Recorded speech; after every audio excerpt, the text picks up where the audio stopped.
It's 12 noon. We're live on City Line. Hi, I'm Jackie Hall. Hello, I'm B.T. Bentley. They call him a musical wizard, the Prince of Darkness. And after 40 award-winning years, his music is still delighting audiences worldwide. He is Miles Davis, the creator of jazz fusion and the hard bop. After a 12-year absence from the music scene, he's back on top, and he's with us live on City Line. The problems of Provident Hospital continue. I'm T. Montier, and we'll talk about that. Hi, I'm Harold Anthony, and today on the entertainment page, I'll feature the new pop sound of the great jazz vocalist, Al Jarreau. Meet the master in his music. Grammy award-winning jazz artist Miles Davis, live next on City Line.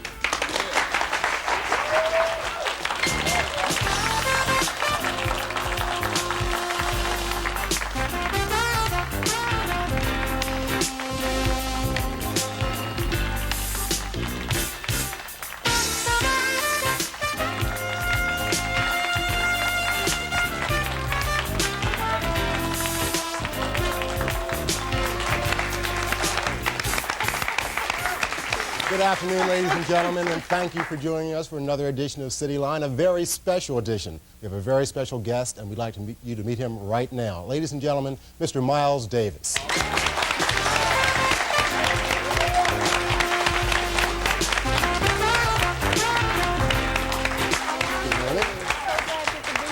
Nice to meet you. Great that you could be here today. Maybe I can get this.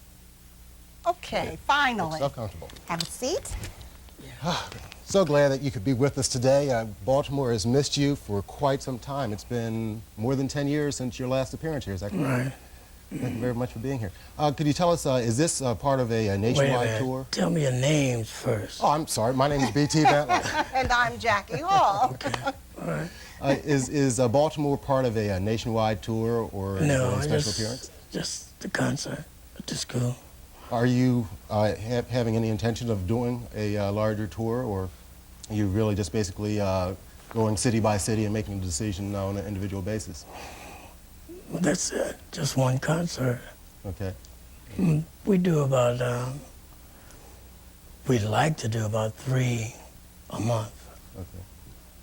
Was there anything that made you decide to get back on the tour at this time and somewhat come out of retirement, if that is a proper word to use? Why now? Because your audiences have missed you for years and years and years. How many years did you say? Well, a good 10 years. No, not 10. In not this 10. era. I heard that. You made a mistake about 4. What made you come to Baltimore this time? I mean, aside from the concert, but what entered into the decision? We've missed you. Money. Bottom line. So that's good then. And, you know, with my love for music, you know, my love for music is more than my hate for the business end of music. Okay. So, You prefer performing to composing, is that true? no, that's, what kind of question is that? Come on. Yeah. I love to play, you know. I was on a plane coming here, and I thought, it's a nice chord to play a major 7th chord. I could hear it in my head. And I said to myself, I'm so glad I can hear that with my band. So you see, my love for the sounds of composing and, you know, mixing different sounds overweighs that sad stuff in the music business end of it. You're always hearing those sounds. You're always experimenting and trying new things. Well, it's just like anything else you always hear. It's like your conscience. You know, you can always hear melodies. You can turn them off, and sometimes they wake you up and say, listen, what we have for you here. How old were you when you first started hearing those melodious sounds and you realized that you wanted to make music your life? About 6. How would you describe your beginnings? I believe I recall that once you began going around actually playing in clubs or whatever, you spent some time with Charlie Parker. Is that correct? You ever read those 3 books they have out on me? To be honest, See, let me tell you something. I haven't been on the cover as much as I've done for music. I have never been on a black cover magazine. why do you think that is? The same reason you didn't read my book. And what reason is that? You're not interested. I'm not sure if that's the case. No, but I mean, if I'm going to come here, you should always read something so you can ask me a civilized question. Well, we did read. Unfortunately, we didn't have All right, any well, books to read. ask me again what you said. Okay, I was asking you whether or not you spent some time with Charlie Parker in the early years, and what type of influence or experience that was for you. Even if I knew, I think the audience might like it. Okay, I got you. I did spend some time with Charlie Parker. But when I was 15, I was playing in nightclubs. So when I graduated from high school, I went to Juilliard. And I had played with Bill Eckstein in St. Louis because the trumpet player had a hemorrhage. And before that, I'd gotten a record with Dizzy and Coleman Hawkins. It's called Wouldn't You? And the style he played and the style I played was similar that I wanted to play.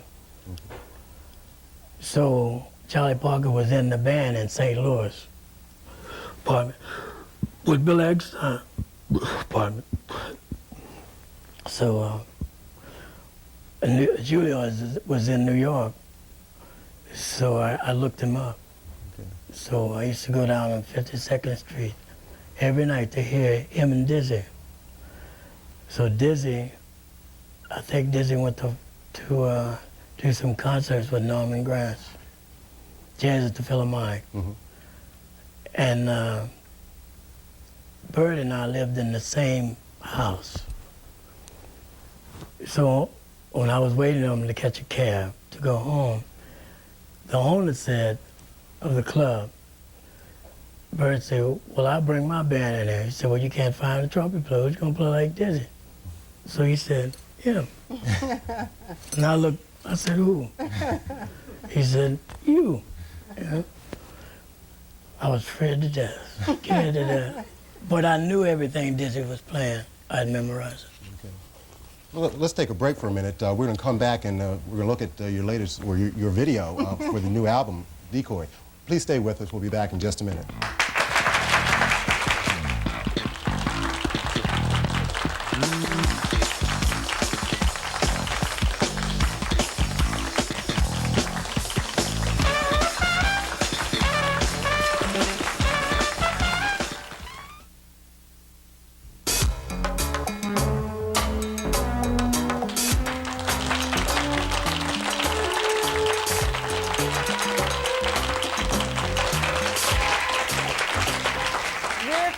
To the master, Miles Davis, and we'd like for you to join in our conversation by calling us at 481-1313, please, so that you can talk directly to him yourself.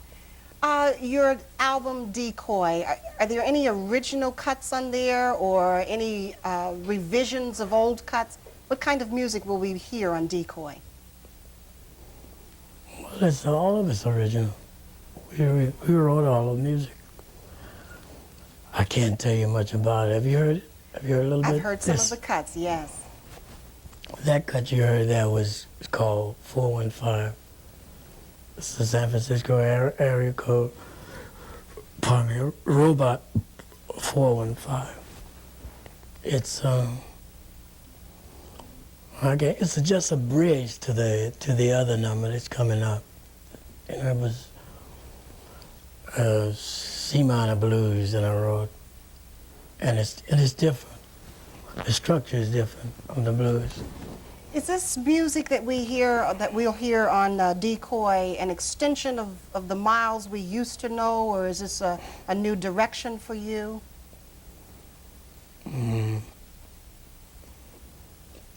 It's not a new direction, and it is an extension of me, but it's not like what we used to do because we had so many synthesizers on there.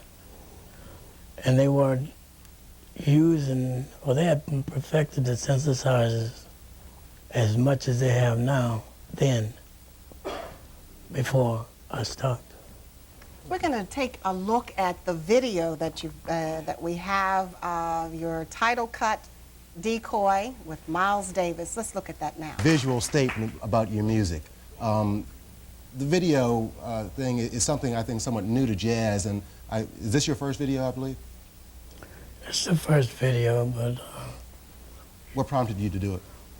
because I could, you know,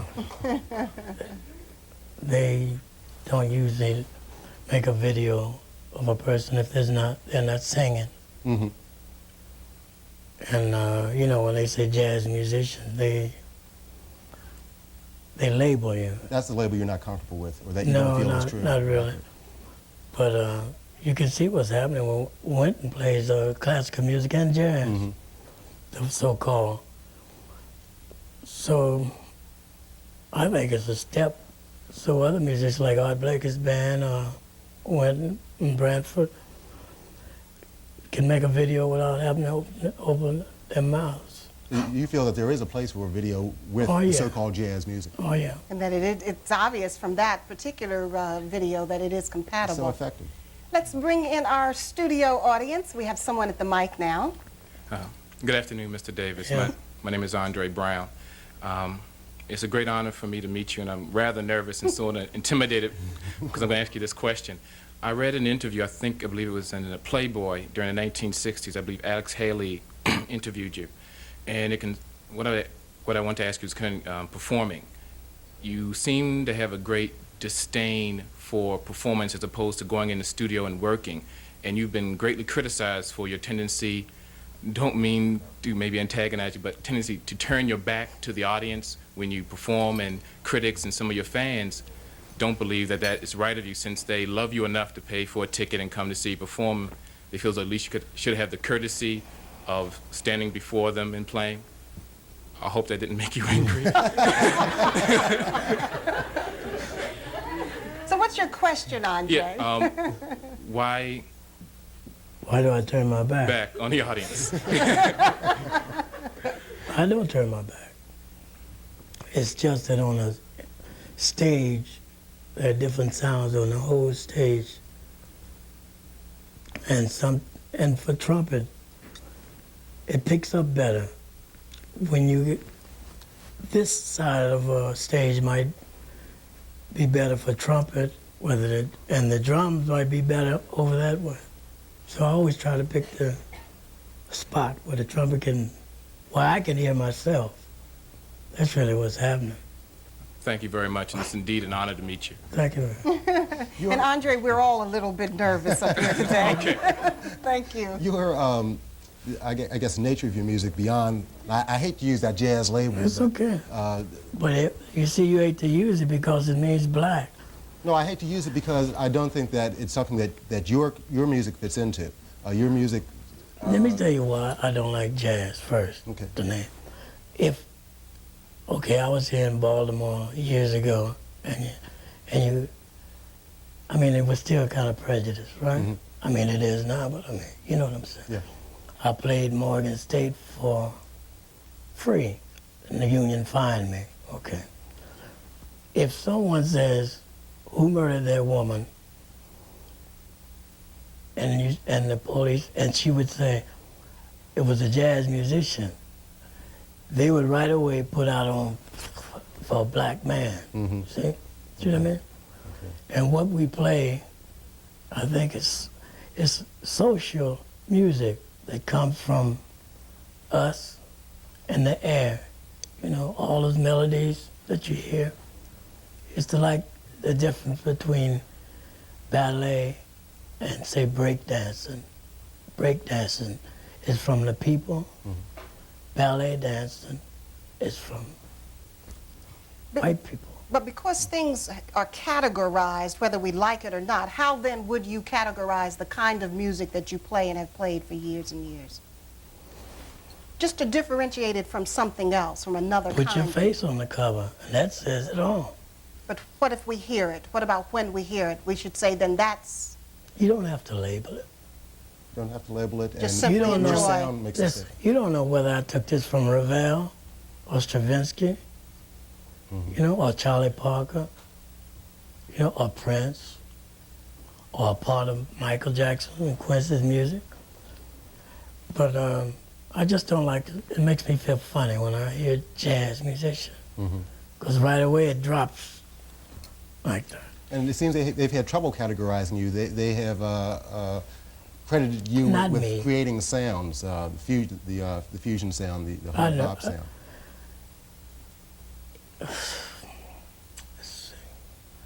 Trying to explain what I mean. When they say jazz musician, right away your salary goes down, you know. In order to play like I do, you have to go through all stages of music. Classical, you know, a lot of nonsense. And you have to know what you want to do. If you have the technique, you can play. It's easier for us to play with a white orchestra than them to play with us, because there's a certain thing in our music that they don't have, Okay. you know? Well, obviously, it takes a special kind of musician as well, and that's who Miles Davis is, and we will continue our discussion when we come back. Please stay with us.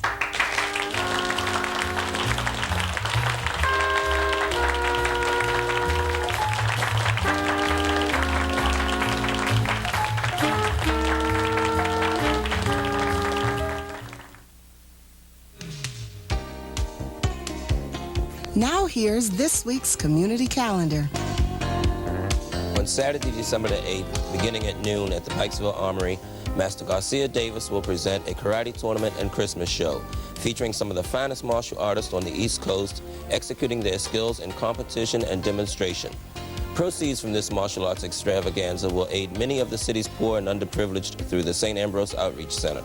Donations are $5 for adults and $3 for children. Please help us to help others. Call 255-0870.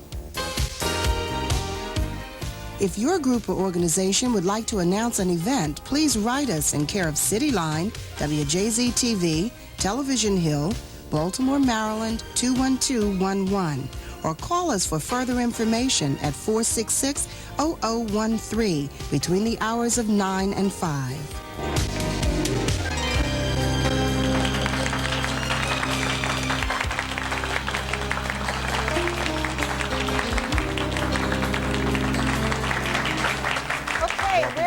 And we're going to take a call from home right now. Hi, you're live on City Line. Yes, hello. I would like to ask Miles, artists like Wynton Marsalis and Chico Freeman have been very critical, particularly of white critics, for their tendency to take jazz music or African-American classical music or whatever you want to call it and try to make it generic music, in essence taking away the contribution of African-Americans to its creation. I'd like to know what his opinion is on that, if any. Secondly, I'd like to know what his opinion is of Wynton Marsalis, and what does he think is necessary to take jazz to another level and make it more attractive to larger groups of people, particularly African Americans, who tend to stray away from it and get into more popular types of music. Thank you. That's it. Tall order. All they have to do is do like I do. That's all I can say. Okay.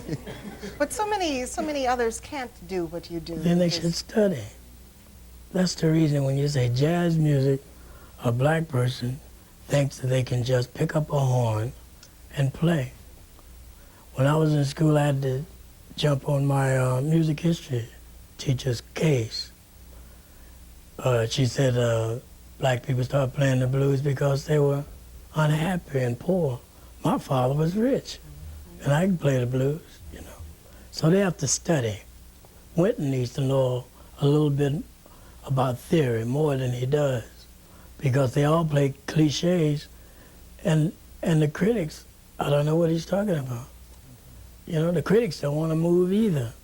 You get old critics like Leonard Feather, they don't want to go with synthesizers and these different sounds that you hear when Michael Jackson or Prince, these sounds that Ashford and Simpson, they don't want to go with that either. But I think that Wynton and his brother Bradford recorded with me.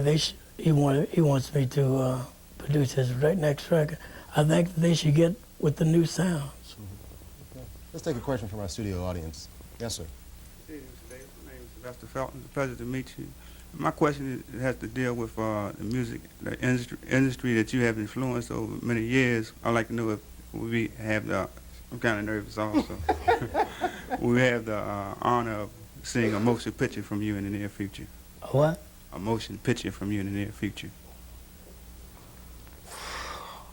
Oh, a video, you know, but not a motion picture. I'm not like Prince. I'm not that talented that way, you know. I'm basically kind of shy, you know. I don't. But we might do something though. Cicely, I talked to her about it.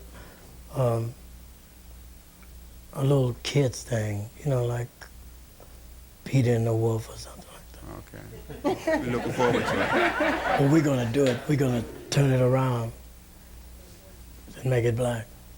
Okay, thank you. Thank you for the question. You know, forgive me for saying this, but I'm surprised that you would mention a Prince and a Michael Jackson. For some reason, I wouldn't have thought that you would put them in the category of, that you would even I recognize them. I don't know why.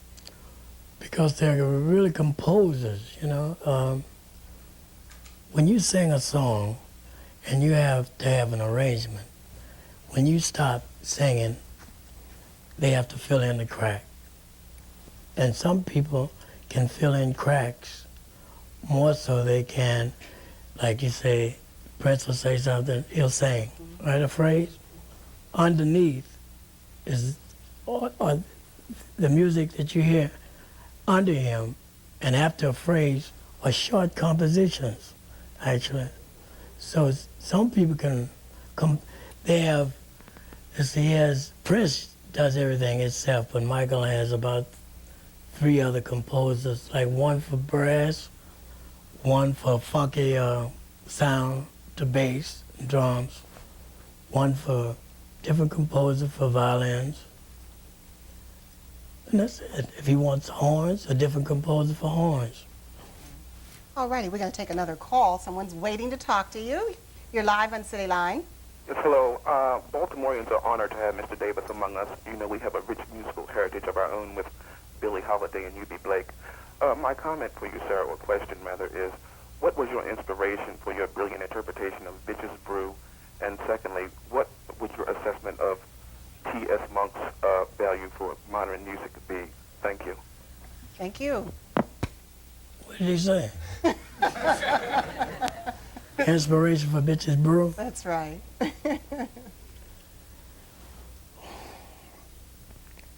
When you do something like Bitches Brew, all of a sudden, when it's time for you to record, you don't feel like doing the same thing. So right away, in your head, you knock out everything in your head that you don't like, and what's left, you do. And I thought it was time to use 3 drummers, 3 piano players, bass, clarinet, all together, where they had been using, three musicians for a rhythm section. I had 3, 4, 5, 6, 8. I had 8. And it sounded very good. Let's take another question from the audience. Yes, sir. Throughout the years, you've been known and famous for finding young musicians with a great deal of talent, bringing them into your band, and then they become major musical forces on their own right, such as John Coltrane, Herbie Hancock, just to name 2. Who in particular do you think we should be watching in your current band? It's not like that anymore. You can't watch one person's whole collective. You have to get musicians that think the same way. Herbie and Chick Corea, all those musicians are, if you might say, are geniuses, because they can do anything. You know, so I enjoyed playing with them, and the way I pick them is because I want that I can hear them and myself together. And they don't have to be young musicians, but old musicians are hard to change in their ways. You know how old people are. They don't want to change. Thank you for the question. Okay, another call from home. Hi, you're on City Line. Yes, hello. I'd like to ask a short little two-part. Number one is, I guess it comes a point in time where you have to hang the gloves up and everything, and I'd like to ask Miles, does he have any idea when he's going to hang the gloves up as far as performing live? And the second part is, how does he feel about people who label him as an arrogant, unfeeling type guy when it comes to relating to, like, the media and various other people? Thank you. First place, some people think confidence, having confidence in yourself, is arrogant. I don't, because I know what I like, and I love music. I don't care what anybody thinks, and you don't have to. The reason I'm playing music is because I love it. It's like me getting a divorce from my wife. You know, I didn't marry her to get a divorce. I didn't start in music to quit. The longer you live, the more you learn. In the Essence article that appeared in November, you were quoted as saying that you love music so much that if you felt that you didn't have any more to bring to it, you would give it up. Is that the point at which you would hang it up? Right. But you don't see that happening. Thank you. Let's take a question from the audience. Yes. Yeah. Morning. My name is Abdul Rashid Yahya, and I have a multiple question. I'd like to know, what do you feel has been the most meaningful period of creative participation on your part as well as your black contemporaries? And Let's take the one question at a time. Okay. We could get an answer to that question. From Bitches Brew. And that area was very creative, and now is the most creative that I've been in since I've been here. Right now is really the time. And now we're living in the now. Right. Okay, and I notice a frequent appearance now in black groups of white musicians. Is that an attitudinal change from the old Crow Jim period, and or is it a promotional theory that makes it a more sellable product? No, white musicians aren't as sad as they used to be. You know, it's easy, like I said, it's easy for we can play with them, but they can't play with us. You have to pick them. You know, if you write something, if you have something you want to hear and another musician can't read, but he has the concept, you mix them together. The white, if he's white or black, you mix them together if it's what you want. And mostly what I want is somebody that plays on time, because I can't stand for the time to change while I'm doing something. Thank you very much for your question. Okay. We got to go to a break now. Thank you. This is television. We're going to be right back in just a minute, so please stay with us and Mr. Miles Davis.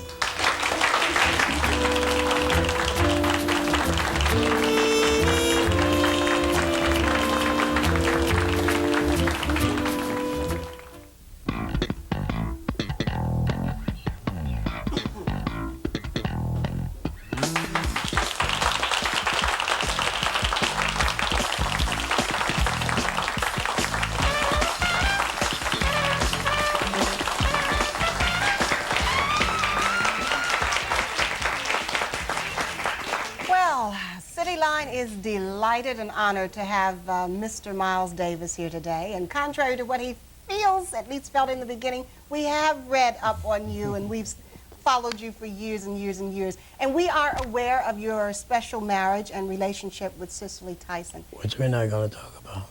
except to say, just from an outsider's point of view, it appears that it's a marriage of spirits as well, isn't it? I don't want to talk about my marriage. Just yes or no. But it really does, from an outsider's point of view, it really does seem to be. Okay. Okay. I love these answers to these questions. We do want to talk about one thing aside from Miles Davis' music. This is his Decoy album. On the inside are 2 of his original sketches. And I'd like to ask you whether or not, when I first saw these, I felt, after having seen the video, that that it was something that was almost analogous to your music, that it was a visual expression of your music, and I'm not certain that that was fair. But that's the impression I got looking at the art. Does it play a role? Is there any connection between your art and your music? Some people say so. Cicely thinks so. I like to do it. If you're in one art and you dicker in another one, it makes both of them. You open yourself up to different collages and sounds and drawings, and I find myself looking at a canvas that I can see what I want to put on it. But you have to balance it. You learn by balance. You learn a lot by balance, which is what composers do, or musicians who ad-lib like I do and don't sing. That helps. Okay, we have a question again from the audience.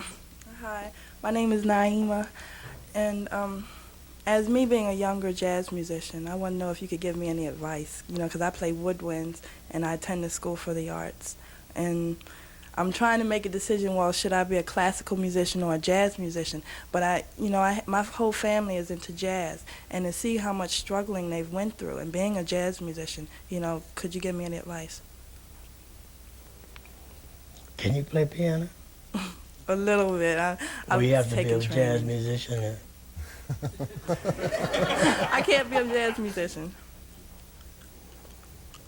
A classical musician has to learn how to play piano. You know anything about theory? Yeah, I'm in theory too. 4-part rhyme, analysis, formal analysis. What's that? Well, they give us a score and we, analyze it. Can you hear it when you look at it? If somebody plays it. You better be a jazz musician. Okay, thank you for that, and good luck to you. We're going to take another call from home. You're in touch with Miles Davis. Good morning.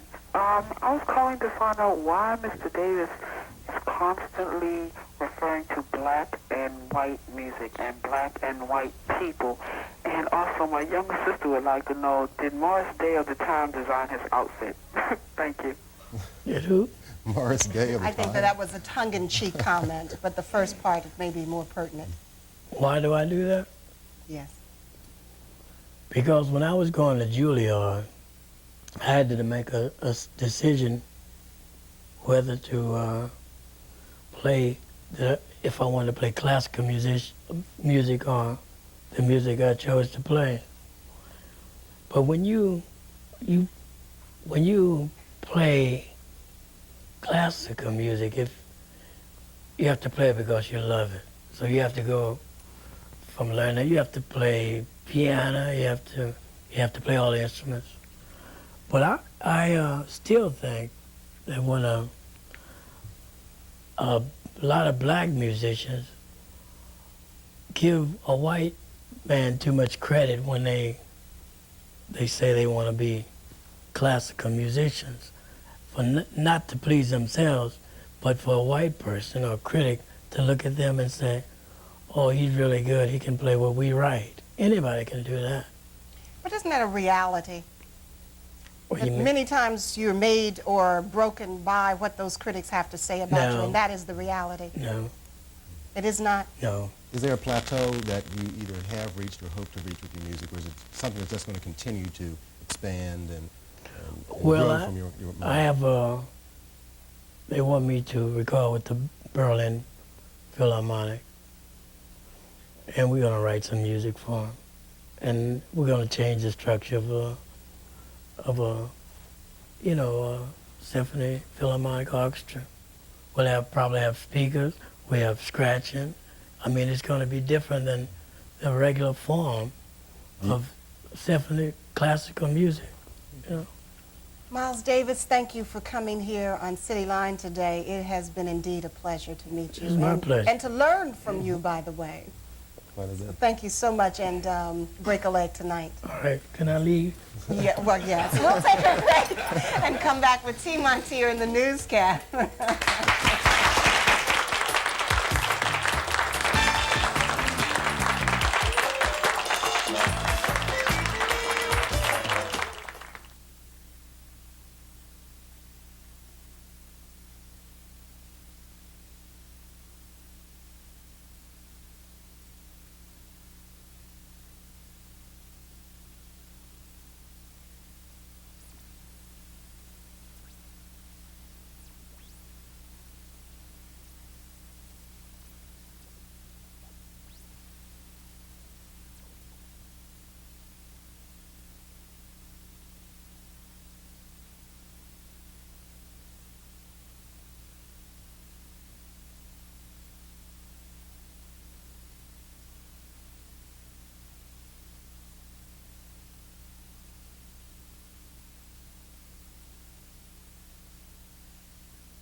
Good afternoon. Topping today's newscap, the problems of Providence Hospital haven't gotten any better since we talked about them last week. 44 of 257 physicians on staff at the hospital are still boycotting the institution.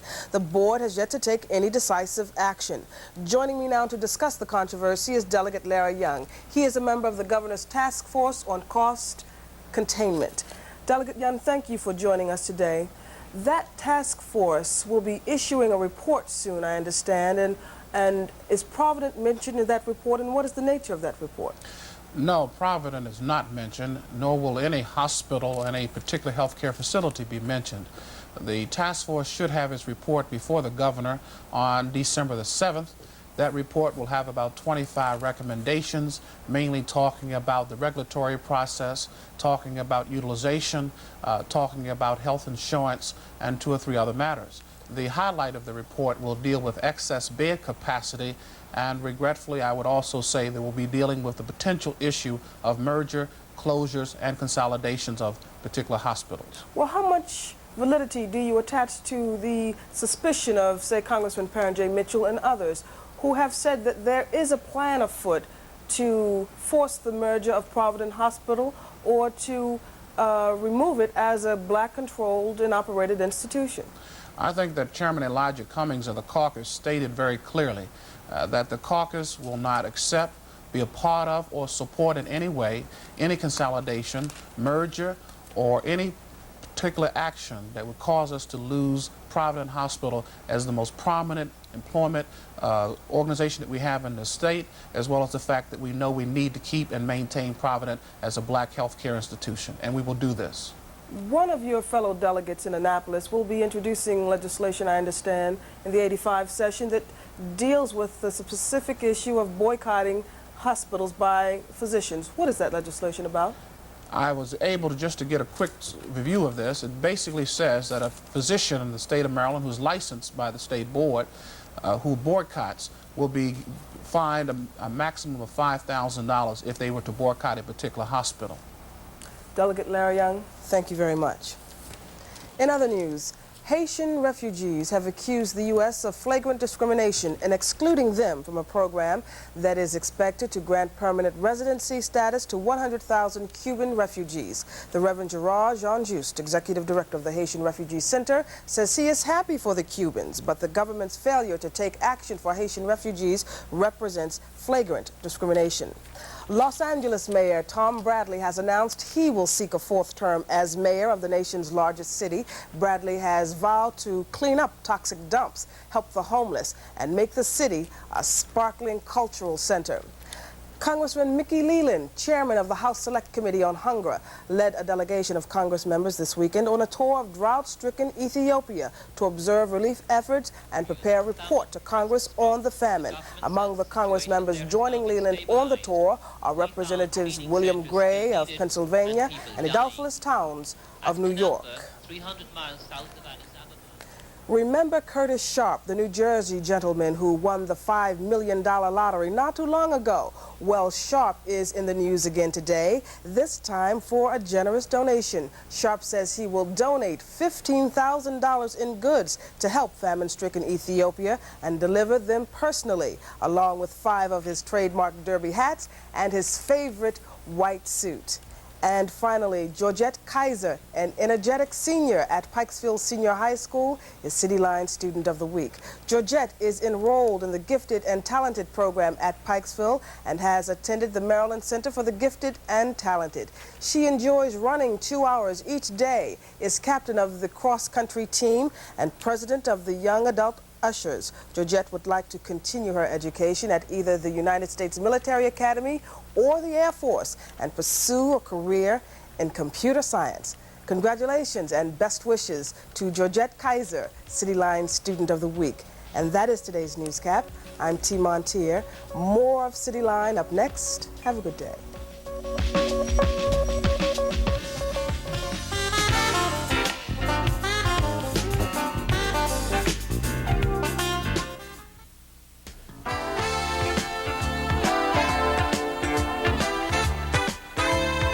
Hi, Harold Anthony here, and today on the entertainment page, my featured artist is one of the greatest jazz vocalists of all time. However, you will not be seeing him perform his traditional scat-type vocal style. That's because Al Jarreau, much to the approval of pop fans everywhere, has tossed his hat into the pop music arena. Even though this seems to be quite a cavalier move for the 43-year-old jazz bass artist, research into his background reveals that this decision is actually overdue. You see, as a youngster growing up in Milwaukee, Wisconsin, the young Jarreau closely studied the style of his idols, Nat King Cole and Johnny Mathis. And as a young vocalist, he often imitated the two artists who, by today's standards, would fit snugly into the pop category. Not long into his amateur career, Jarreau realized that he had mastered a type of jazz vocalizing called scatting. For those of you who don't know what scatting is, it is simply defined as wordless vocalizing in an attempt to substitute for lyrics or musical notes in a song. Jarreau's amazing technical skill, combined with his voice range and tone, quickly shot him to the pinnacle of his craft, where he was to remain for years. Being one of the most sought-after jazz vocalists, he could have easily ridden the wave of his success for years to come. But in 1981, he shocked the entire music community when he broke out of the jazz mold with his first pop album, appropriately called Breaking Away.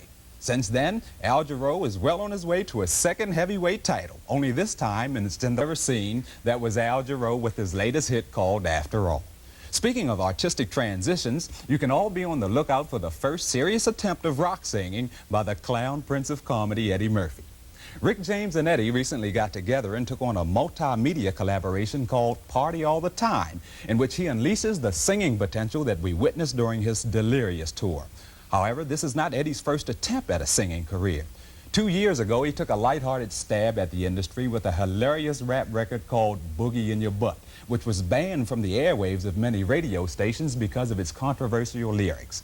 When he was asked to comment on the seriousness of his latest endeavor, Eddie said, "If it's a big hit, I'll be a rock star. If it ain't, I'll just play it off and act like it was all a joke." Typical Eddie Murphy. And on that note, I'll have to close today's edition of the entertainment page. I'm Harold Anthony, and I'll see you next Sunday.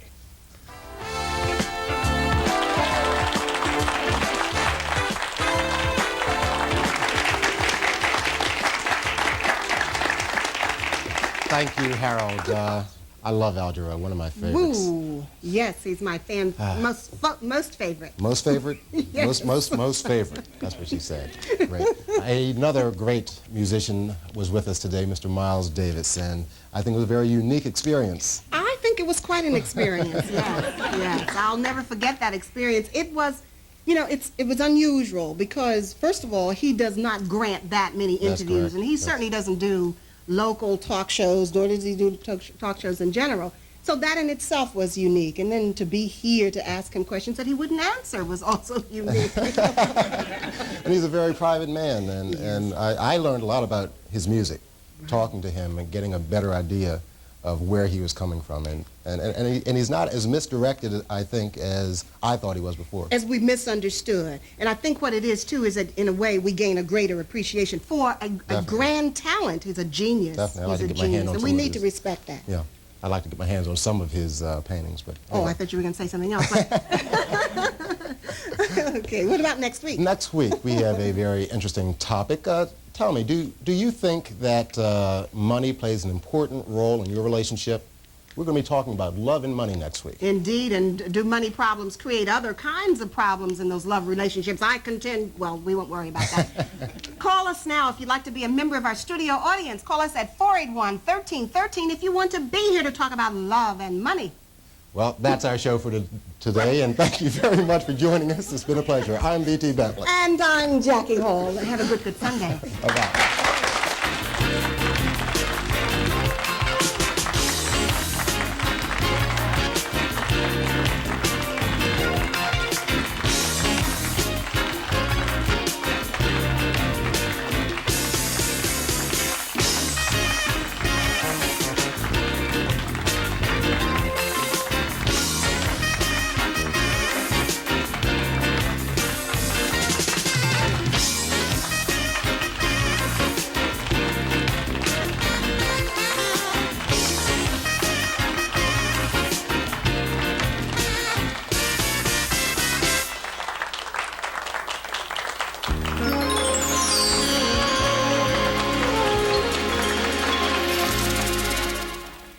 Worried 1313 if you want to be here to talk about love and money.